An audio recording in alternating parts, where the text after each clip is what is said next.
The 13th chapter, Resisting Temptation. So long as we live in this world, we cannot escape suffering and temptation, whence it is written in Job, "The life of man upon earth is a warfare.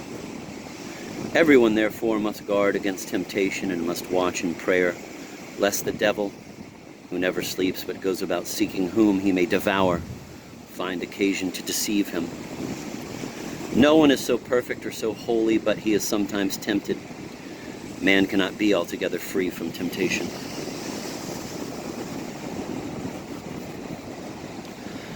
Yet temptations, though troublesome and severe, are often useful to a man, for in them he is humbled, purified, and instructed. The saints all passed through many temptations and trials to profit by them, while those who could not resist became reprobate and fell away. There is no state so holy, no place so secret that temptations and trials will not come. Man is never safe from them as long as he lives, for they come from within us. In sin we were born. When one temptation or trial passes, another comes. We shall always have something to suffer because we have lost the state of original blessedness.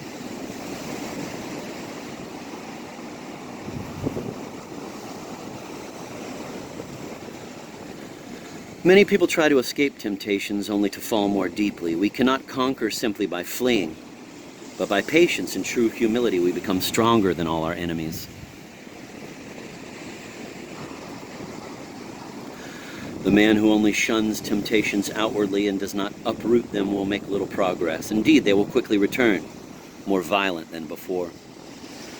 Little by little, in patience and long-suffering, you will overcome them by the help of God rather than by severity and your own rash ways. Often take counsel when tempted, and do not be harsh with others who are tempted, but console them as you yourself would wish to be consoled.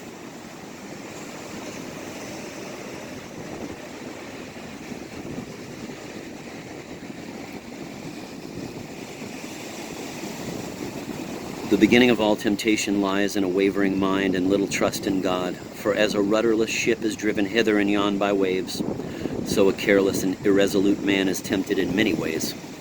Fire tempers iron, and temptation steals the just. Often we do not know what we can stand, but temptation shows us what we are.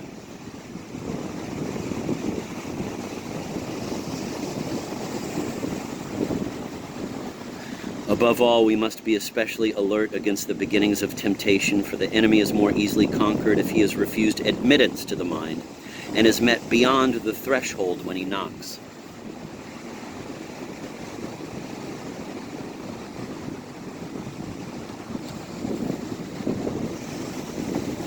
Someone has said very aptly, "Resist the beginnings. Remedies come too late, when by long delay the evil has gained strength."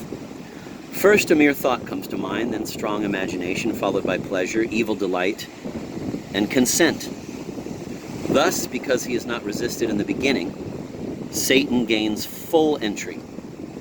And the longer a man delays in resisting, so much the weaker does he become each day, while the strength of the enemy grows against him. Some suffer great temptations in the beginning of their conversion, others toward the end, while some are troubled almost constantly throughout their life.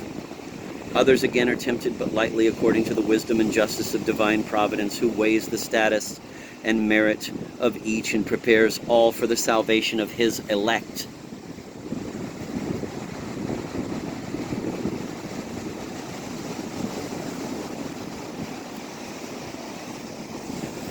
We should not despair, therefore, when we are tempted, but pray to God the more fervently that he may see fit to help us. For according to the word of Paul, he will make issue with temptation that we may be able to bear it. Let us humble our souls under the hand of God in every trial and temptation, for he will save and exalt the humble in spirit.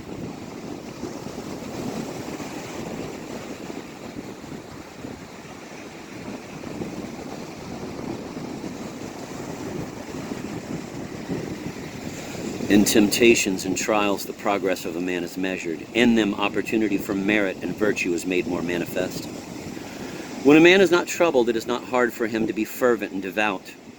But if he bears up patiently in time of adversity, there is hope for great progress. Some guarded against great temptations are frequently overcome by small ones, in order that, humbled by their weakness in small trials, they may not presume on their own strength in great ones.